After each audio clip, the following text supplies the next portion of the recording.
साथ साहब आपसे प्रोग्राम का आगाज़ करूंगी और आपने अपोजिशन और हुकूमत का भी आपने मौक़िफ़ सुन लिया है और इलेक्शन के बाद हम जो सूरत हाल देख रहे हैं, जिस तरह से इलेक्शन के बाद सियासी इस्तेहकाम पैदा होना चाहिए था वो तो दिखाई नहीं दे रहा, बल्कि अदम इस्तेहकाम की जो सूरत हाल पैदा हो रही है, ऐवान में जिस तरह से गर्मा गर्मी है और क्या देख रहे हैं आप जो जिस तरह का एक माहौल बन चुका है और किस तरह से पुरसकून फैसले किए जाएंगे, कैसे ये कानून साजी होगी, क्या कहेंगे आप अपोजिशन के इस किरदार पर?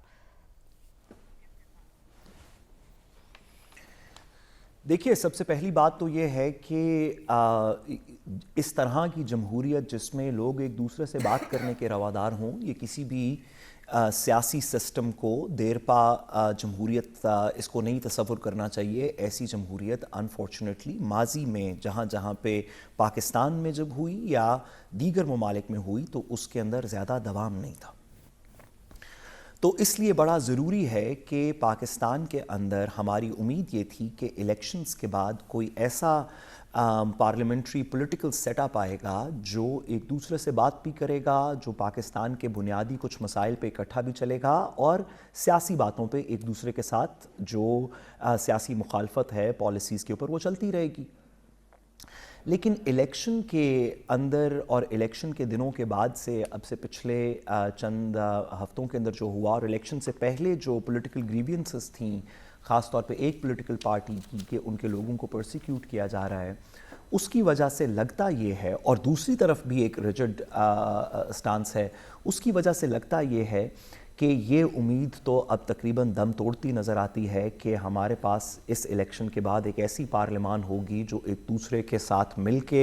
सियासी पॉलिसीज़ के ऊपर बहस करेगी, इख्तलाफ करेगी, लेकिन कुछ नेशनल चीज़ों के ऊपर इकट्ठी चलेगी। अब तमाम लोगों का, ख्वाह वो पार्लियामान के अंदर हों, ख्वाह वो पार्लियामान के बाहर हमारे दीगर इदारे हों, ख़ास तौर पर सुप्रीम कोर्ट, इलेक्शन कमीशन, इन तमाम की एक रिस्पॉन्सिबिलिटी बनती है और ख़ास तौर पर शायद पार्लियामान के अंदर बैठे हुए लोगों की रिस्पॉन्सिबिलिटी बनती है कि कुछ किसी ऐसे बेसिक आर्गुमेंट के ऊपर एग्री करें जिसके ऊपर इस जमहूरियत को बिल्ड किया जा सके। कि चलें, अगर सब लोग ये कहते हैं कि इलेक्शन में धांधली हुई तो किसी एक बेसिक इन्वेस्टिगेशन के ऊपर एग्री कर लें ताकि कोई रियासत का सिस्टम आगे चल सके। अगर किसी वजह से इन पॉलिटिकल डिफरेंसेस को परे रखा जा सकता है तो किसी एक इकोनॉमिक प्लान के ऊपर एग्री कर लें और वहाँ से आगे चलें। लेकिन लगता ये है जो इस वक्त के रवैये हैं सियासत के अंदर कि ये एक बड़ी मुश्किल सी बात होगी, और अगर ये इसी तरह चलता रहा जिस तरह ये हमने पिछले चंद दिनों के अंदर देखा